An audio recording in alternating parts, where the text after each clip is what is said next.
Good evening, welcome to the Andrew Bolt program. I'm Steve Price, filling in tonight for Andrew. He'll be back with you tomorrow night. We're with you for the next half hour and a Sky special coming up. The documentary on MH370, 10 years on, follows us this evening. It sure doesn't seem like 10 years ago, does it? Now, coming up on the program tonight, is the government coming after your red meat? Now, a report in the Australian newspaper today certainly suggests they may be. A government body that is charged with designing dietary guidelines, why we need that, who knows, has for the first time included the impact of food on climate change. So I'd be very afraid. We'll talk to meat producers about that. In Queensland, Queensland's Police Commissioner, as you may know by now, has quit after months of complaints around out-of-control youth crime in that state. It's not only there, it's also out of control in places like Victoria. Queensland Senator Matt Canavan will join us. I'll ask him about the big naval announcement as well that came out of Canberra today. Lots of new ships, but are they real? Plus, with our panel, should I be forced to install solar panels on my roof, on the roof of my house, to get a rebate on my rates? Well, that's exactly what my council is trying to do. The only problem being my house is worth more than the cut-off amount, so I will be paying for others to install solar panels. Hardly fair. And talking councils right now, the crazy Melbourne City Council is debating a motion calling on Israel to stop attacking Gaza. I kid you not, if we get a result, we'll bring that for you before the end of the program. But first tonight, look, I don't know about you, but I'm getting a great sense of deja vu with this latest version of a Labor government in Canberra, and it's not filling me with any great confidence. Look, I'm still haunted by, like many of you, by the Gillard-Rudd years of 2007 running through to 2013. We, of course, had to put up with two dreadful stints from Prime Minister Kevin Rudd, and sadly, the Liberals learnt nothing from Labor and embarked on their own decade of bloodletting. Now, largely led, of course, by Malcolm Turnbull, but it was the chaotic 7 years that preceded that decade of lost opportunity that I was reminded of in recent days. Now, this all started for me on Friday when two separate arrivals of a bunch of presumably economic refugees found wandering ashore off the WA coast. One group of 30 and one group numbering 19. Now, the third boat arrival, that is, in a few months, and a triggering event for all of us who've been through the horrors of that refugee boat breaking up on rocks off Christmas Island during the Rudd years. That was on the 15th of December in 2010, some 13 and a half years ago. Broad daylight, it was labelled SIEV 221, had 89 asylum seekers on board, men, women, children, refugees from Iran and from Iraq. Australia watched in horror as the locals on Christmas Island tried to rescue those people from wild surf. Ultimately, and this is horrifying, 50 of them died, including 15 little children. Now, Kevin Rudd and his mates during his first term in office had rolled back John Howard's offshore processing, sending illegal boat people to Nauru and Manus Island. They labelled it cynical, costly and unsuccessful. In 2008, now, that resulted in a flood of people smugglers and their cargo of desperate illegals, thousands of people. Then in 2010, what happened? Eventually, Julia Gillard took over in 2012. She brought back the Nauru and Manus solution. But it's not just border protection that triggers my memory with comparison of what's happening today. Remember Kevin Rudd's deadly pink bats scheme after the global financial meltdown? That killed 4 people. The climate tax wars that we had, threats to older Australians with tax threats on real estate, broken promises all over the place. Now, despite the current Prime Minister's best efforts to try and make us forget the disastrous, for him, voice referendum and its result and his stage 3 broken tax promises with distractions like new ships for the Navy announced today, I feel like it's 2010 and 2012 all over again. Just today, we learn a desperate plea has come from the Electrical Trades Union around stopping 88-day student visa backpackers from, you won't believe this, installing solar panels while unlicensed. Yes, it's a union protecting their jobs, but it smells to me like the pink bat scheme all over again. Then you have the out-of-control NDIS scheme with desperate parents signing their children up in their hundreds before it changes to prevent rorting the system over ADHD diagnoses. Then you have an out-of-control Energy Minister, Chris Bowen, attacking utes and SUVs and planning to carpet bomb regional Australia with wind turbines, solar panels and thousands of kilometres of new power lines rammed through farmers' private land. Now, I may be exaggerating, I hope I'm not, but it sure feels like I'm back in 2010. Cash for clunkers, remember that? School playground shades that no one wanted, dumps of pink bats and daily boat arrivals. I actually hope I'm wrong, but I doubt I am. Well, if that's not enough to scare you, as I said, the government could soon be coming after your red meat. I'm not joking. A report in The Australian today certainly suggests that might be the case. A government body that's charged with designing dietary guidelines, why we need such a body is beyond me, has for the first time included the impact of food and food production on climate change and their warning against red meat. I'd be very afraid if I were you. Joining me now is John McKillop. He is the independent chair of the Red Meat Advisory Council. Why do we need some government body to be lecturing us about what sort of food we should be eating? And are you worried about the direction this might go in, John?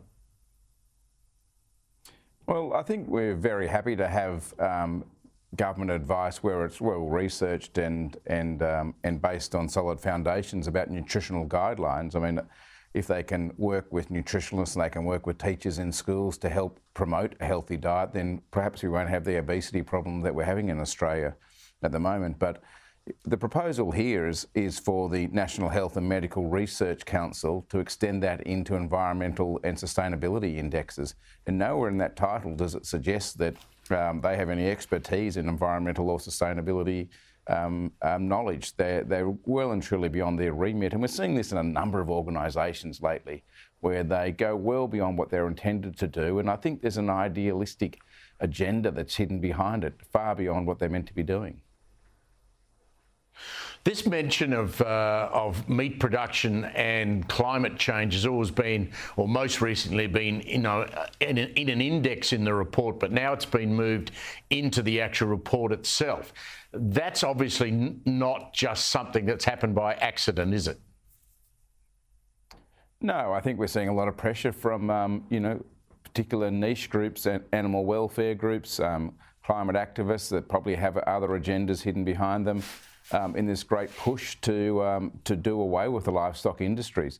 You've got to remember that 50% of Australia's land mass is occupied by people producing livestock. It's an integral part of the environment in which we live in. And the red meat industry in particular has done a really good job in the last, coming up to 20 years, reducing its carbon footprint. Independent researched and verified data suggests that we've reduced our carbon emissions by 65% since the 2005 baseline. We're probably the only industry that will be climate neutral by 26-27, and we still have the ambition to be climate neutral by 2030. Now, if we don't get there, we're not going to be disappointed. We're going to get a fair way towards it. But no other industry, and including governments, haven't ever made that such an ambitious claim. That same government that doesn't have a carbon neutral 2030 target is still wanting to put the pressure back on our industry to say, you guys need to do more.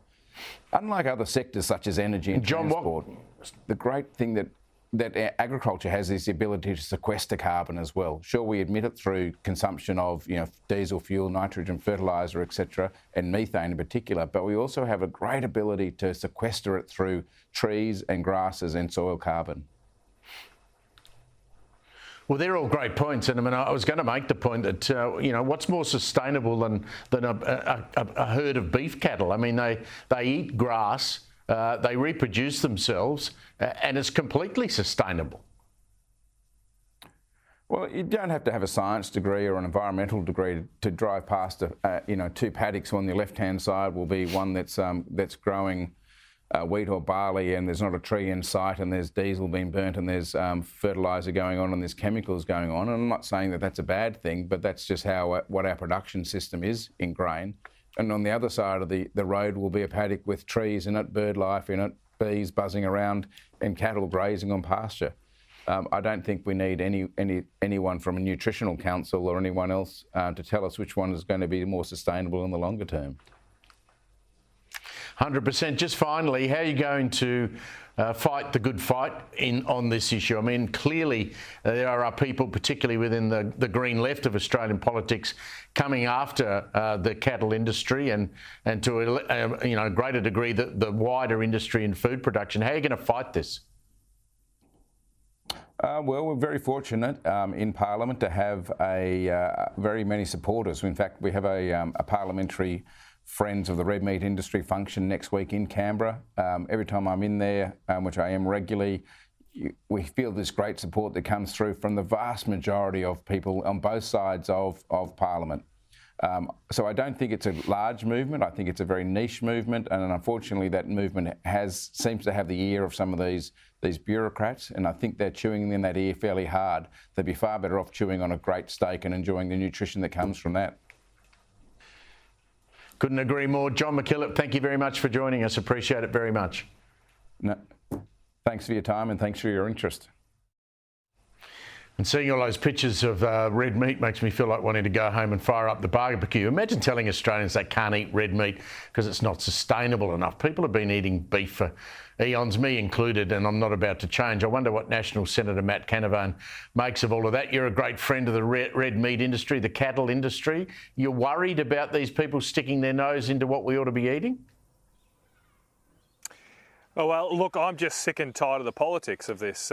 Wouldn't it be nice to go back to the world where what you eat for dinner is not a political act, where what car you drive is not about who you vote for, or what energy you use or how you're firing your barbecue. Everything seems to want to be reduced to a political act right now, and we can't just have a country where people can freely decide for themselves. I want to get back to Australia where we don't have lectures from those who think they're better than us about what car we should drive, what we should eat, what we should even say online, what medical treatments we should take. Let's just get back to a country that's free. We don't need these busybody bureaucrats that are funded by you and I trying to tell us what to do. I mean, why would we take health advice from these guys after the last few years when they told us we wanted to stay in our house for 23 hours a day for our health? When they shut down the gyms but kept the brothels open during COVID. I mean, there is nothing here that they did that was right, almost nothing they did that was right during the coronavirus, and now they want to tell us what we should eat every day. Well, we're about to celebrate Beef Week up here in Rockhampton in 3 months' time. I encourage everyone to get up here. It's going to be a fantastic week. And we've got to fight back against this net zero virus that is destroying our country, is costing everybody's jobs. And with all due respect to your previous guest, the cattle industry themselves got to get off their backside and fight these guys. They're trying to say they support net zero emissions, and they're getting what's coming to them now, and then they complain. They've got to actually show some fight, because all the graziers up here in central Queensland are sick and tired of their own industry leaders not fighting with one tied behind their back. Stop agreeing to this nonsense. We're not going to get to net zero emissions. The agricultural industry can't get to it. It's absurd. And actually fight for common sense for a change. Yeah, and you open a crack in the door and through they come. So I want to ask you about these Navy announcements today. Our surface fleet, as expected, the government's throwing money at it, $11 billion to upgrade the fleet, new warships, greater firepower, all because someone finally realised that, you know, if China came knocking, we would be in trouble. What do you make of what you saw today? Yeah, look, I don't think it's as bad as it sounds, Steve. I mean, you know, sure, we don't seem to have a military that can take on the Houthis right now, a tribal group in the Middle East, but I reckon we can run a rainbow morning tea much better than them. Our rainbow morning teas are second to none in our military. I don't think the Houthis get anywhere close to our capacities there. And of course, on going back to net zero emissions, we've got a military that's so focused on net zero, they can't even put a boat to sail. I suppose that might be a benefit because, of course, that means we're saving on carbon emissions because we can't even put any of our boats on the water at the moment. We're so hopeless. I mean, I just wonder here, we have all these announcements. Every year we have a new announcement of a new defence plan. nothing ever seems to actually get built, and we're promised they're going to be built in 10 or 15 years like this plan does, you've got to wonder when heads are going to roll. Why are the same people in charge of defence when they haven't been able to deliver a single procurement program for the last decade? They have been focused on LGBTQ rights. They have been focused on climate change. They haven't been focused on the job we pay them to do, which is to defend our country. And someone's got to be held accountable here. Yes, I think that's absolutely correct. We'll see how this all falls out. I mentioned at the beginning of the program, Matt, that I've got a sense of deja vu. I feel like I'm almost back in those awful Rudd-Gillard-Rudd years where we had pink bats and school hall things that no one wanted and cash for clunkers. You've got the boat arrivals are back, and we know that. Labor's trying to hose that down. We even have a suggestion today from the Electrical Trades Union out of Queensland trying to stop 88-day student visa backpackers, of all things, from installing solar panels while they're not even licensed or trained to do it. Yeah, it's shocking. It's shocking. It's like we haven't learnt any lessons. Back then, of course, don't forget, it was a tragic circumstance where 4 young Australians died, inexperienced Australians who were installing those pink bats, a program that didn't go through any proper diligence. So let's just hope and pray the same thing doesn't happen here, because we are sort of mad rushing into this so-called transition. I'm not sure why we have to be forced to transition. Other countries aren't doing it. We just seem to have to pay more and more for our power bills. And no one seems to be able to answer the question why that the more we install of renewable energy, the so-called cheapest form of energy in the world, the higher our power bills go. It seems like a natural law here. And it's not just here in this country. Every country that's installing solar and wind at the kind of rates that we are ends up with high power prices, struggling families to pay their bills, and ultimately the manufacturing industries that go offshore. That's what's happening to our lovely, beautiful, successful, historic nickel industry at the moment. It is so sad to see that historic industry in our country being shipped off overseas, off to Indonesia, because they're building coal-fired power stations and we are not. Senator Canavan, great to always catch up with you. Thanks a lot. That's Matt Canavan there. Now, coming up after the break, what made Woolworths CEO, you'll love this, Brad Banducci, so mad that he stormed out of an interview on Four Corners last night with the ABC. And also this insane motion from the Melbourne City Council. They're debating right now, wasting your taxpayer dollars, right after this, after the break. Welcome back. Steve Price in for Andrew Bolt. Andrew will be back with you tomorrow night. Now, I forced myself to sit through the ABC's Four Corners last night. They were doing a piece on the supermarket wars. And the CEO of Woolworths, Brad Banducci, this is a bigger mistake that he made over Australia Day almost. He walked out after having a heated exchange during an interview with the ABC. You know that this same bloke suggested Australia Day had nothing to do with food, and he ditched all the Australia Day merchandise on sale. Well, he had a shocker in this interview last night. Have a look at this. Sorry, the former head of the Competition Commission says his words are that retired, we have... by the way. I don't think you would impugn his integrity and his understanding of competition law. I'm just saying the world has got much more competitive. He retired 18 months ago. He's not... Okay, can we take that out? Is that okay? He is retired, but I shouldn't have said that, Angus. Are we going to leave it in there if we are? Well, we're on the record. You said it. Let's move on. But yeah. Yeah, no, I think I'm done, guys. I do this with good intent. I don't do this with bad intent.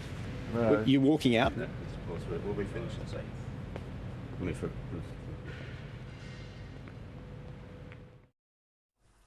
Well, his media advisor then grabbed him and convinced him to sit back down, but it was a bad look for Woolworths, who are already under a lot of pressure over what they did on Australia Day. Will Kingston is part of our panel tonight, host of Australiana, that weekly podcast from The Spectator Australia, and Danica DiGiorgio, who's doing a fabulous job at Nights on Sky, and she will be up after the special tonight on MH17. Welcome to you both. Danica, you've done lots of live interviews. It's never a good look for the talent to stand up and say, oh, I didn't mean to say that. Can you take it out? And if you don't, I'm leaving.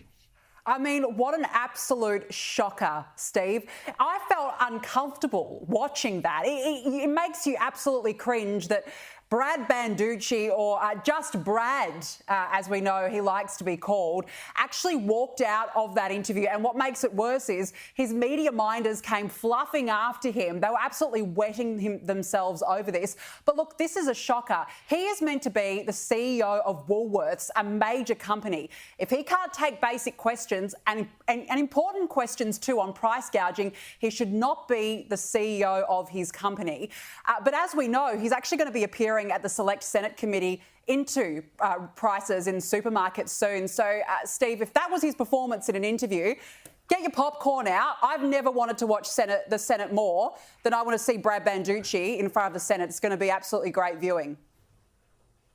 You and me both, and the CEO of Coles, she handled herself brilliantly and came out of it looking pretty well. Will, I want to ask you about councils. Now, I've got a big bee in my bonnet about local councils getting themselves involved in things they shouldn't be involved in. Now, you got the Melbourne City Council tonight actually sitting there debating a motion, and I'm not making this up. This is the whole Melbourne City Council debating a motion on whether Israel should be called on to have a ceasefire in the Israel-Hamas war. I mean, what a complete joke. Dave, I can't fathom the delusion and arrogance that it must take from a local councillor to assume that anyone gives a toss what you think about global geopolitics. This is emblematic of a problem across all levels of government in Australia, and that is that we no longer get the types of people in government who are interested in servant leadership. They're there fundamentally to prop up their own ego and to virtue signal. Councils are not a sexy job. It's footpaths, it's roads, it's the bins. But it's an important job for the lives of their constituents. And unfortunately, that is increasingly out of step with why most people go into politics today, which is not to serve their fellow citizens. It is to grandstand. And unfortunately, I have a sense that this local Melbourne inner city electorate will probably let them get away with this sort of nonsense. But it is a real shame, and it's out of step with what they should be doing, and that is the bread and butter issues that local councils need to be involved in.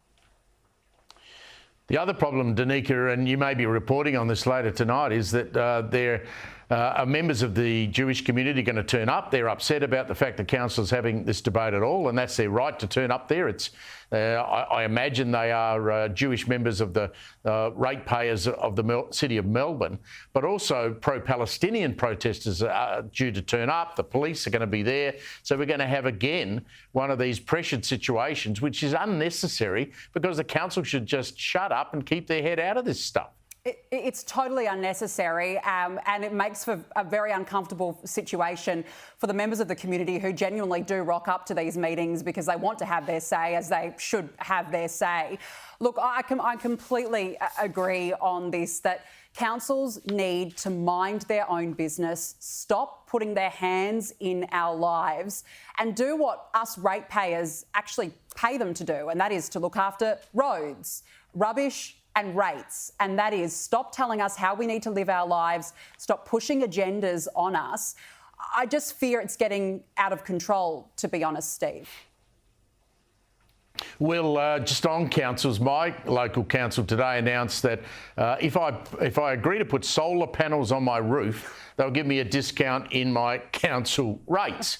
Now, OK, fine. I don't want to particularly put solar panels on my roof. My power bill's not very high anyway, and so I'm quite happy taking my coal-fired electricity. Thank you very much. But they say if you don't do it, we will penalise you. We'll penalise you with higher rates. And then they say that the rebate for putting these solar panels on the roof only extends to properties worth less than $2 million.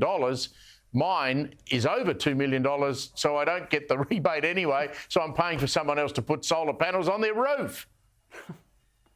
Yeah, isn't it interesting how we keep getting told that wind and solar is the cheapest form of energy, and yet they still need endless amounts of subsidies and rebates from levels of government? Look, this just, I think, goes to Danica's point that we are sick and tired of governments trying to change our behaviour based off their own ideological predilections. We need to get leaders who actually just understand the basics of governance. And that is basically less is more, do the basics well, and otherwise stop telling people how to live their lives. Just yet another example of things that really grate at everyday Australians. Danica, I noticed a story today suggesting that there was a leak out of the PMO, the Prime Minister's office, suggesting we may in fact go to an election this year. They've appointed David Epstein, who's a former Rudd advisor, into that office. And so they're talking about maybe a 2024 election, not 2025. Yeah, I think it'd be a pretty brave PM, wouldn't it, to go early? Surely he's not going to go early. There is no way. We've seen the asylum seeker debacle of this week, of course, the backflip on stage 3 tax cuts. The real test for the Prime Minister, as we know, will be the Dunkley by-election. Maybe, Steve, that's what he's waiting for. Maybe he's waiting for Dunkley. If he gets a win on that, then he might call it. Look, I can't see it happening. It would be absolutely shocking for the Prime Minister to do it right now. So we'll wait and see what happens. Yeah, it'd be a major risk. Will Kingston, Danica Di Giorgio, thank you very much for your time. That's it for me tonight. Now, Andrew Bott will be back tomorrow night. Now it's time for a great Sky News exclusive investigative documentary, MH370, 10 Years On.